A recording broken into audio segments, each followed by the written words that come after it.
Mayong adlaw, kamusta? Ako di ay si Mami Gretchen, isa ka nurse diri sa UK ug kauban na nako akong pamilya as an OFW dito sa UK. So karon guys, kay ang akong asawa nagparayg nga mukaon daw mi sa gawas.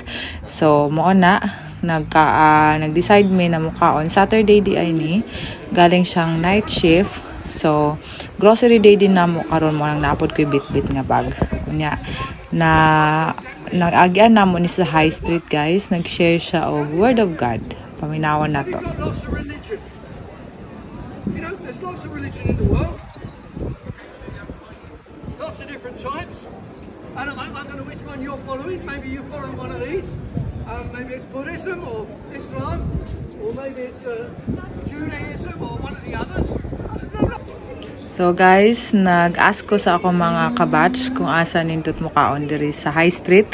Kay seldom ra gid mi mukaon sa gawas. Sa first namong kaon is sa Nando's. So ana akong kauban is try daw namo sa Five Guys. So mao ni nami diri sa Five Guys karon kay lami daw ilang fries diri. Ana to akong kauban. So ayan, mag-order na ta guys. And naka-order na ko ana, nakabayad ko 43 pounds. And then mao ni ang akong unang gi-order milkshake na Oreo and chocolate. So, ano na sila dada, nagulat na lang mi sa among order, number 79, o 43 among nabayaran guys. So, let's see kung lami ang ilang pagkaon dire. And after ani is mag-grocery naman po mi. So, pero nagluto na mig sudan sa balay guys, ana si dada, na sa dinner na lang daw to. So, namarag good siya guys. So, pagbigyan na to kay minsan lang mamarag si dada. And then, ayan, nagkuha ako og Coke. Unlimited po ni guys. Marag bottomless ang tawag. 4 pounds ang bayad. So, pag maubos or mahurot ni mo ni, pwede ka mag-try og iban nga drinks. So, di pa ko kabalo guys unsaon gamiton. Ano di siya. Long press lang yun siya. Di kay i-touch lang mo. Tapos pasagdaan.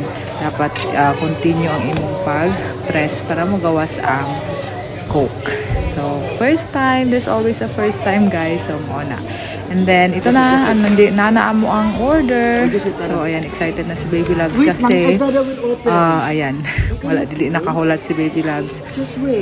Gusto na niya kuwaon ang fries. And, hilig po kasi siyang fries. Walang naapod mi diri. And, ayan, open na nato among order, guys. Hopefully, mapusog mi diri.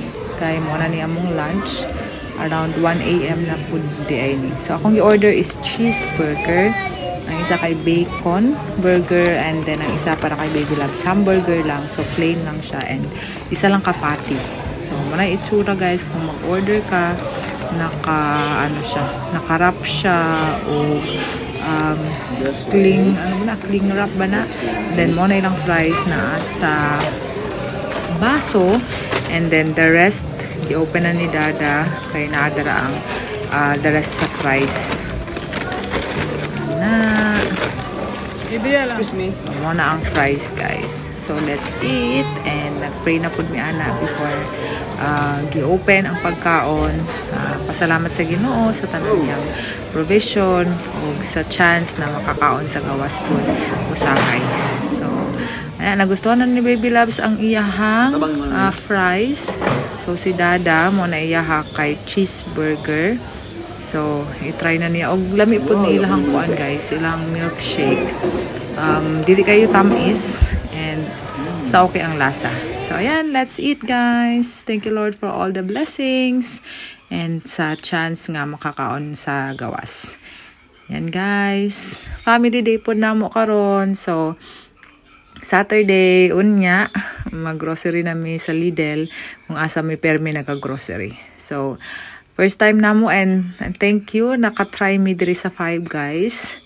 And then, ayan, ana si Dada, 8 out of 10 daw ang ma-rate niya diri sa Five Guys. Unya, na ay libre nga mani guys, katoo. Laga naman. Ambot lang kung gilaga na. Then, ayan, after na nagkaon is moto naman sa Lidl para mag-grocery.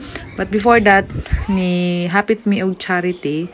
Og as you can see sa may mga previous post ko na naka palit ko kaniyo charity finds, jacket ni Adriel, pang Christmas niya at saka sa ako pang Christmas, mga 2 pounds, 4 pounds each. And then may diri sa Lidl. Kanya mag-Halloween na guys, mo nang naay mga ingon ana. Gina-celebrate po jud nila yung ang Halloween diri. So, diri namin sa High Street, dala-dala ang among grocery. So, naka 45 pounds pud mi sa among weekly na grocery. So, dumaan lang or nihapit lang mi diri sa Superdrug kay na ako'y paliton na importante. So, dara ko kapalit. And then, naanami diri sa balay guys. Muna na amo ang Saturday as a family. So, muna guys. Thank you so much for watching and see you on our next one. Bye-bye. God bless. Ug dalay ko ng Diyos.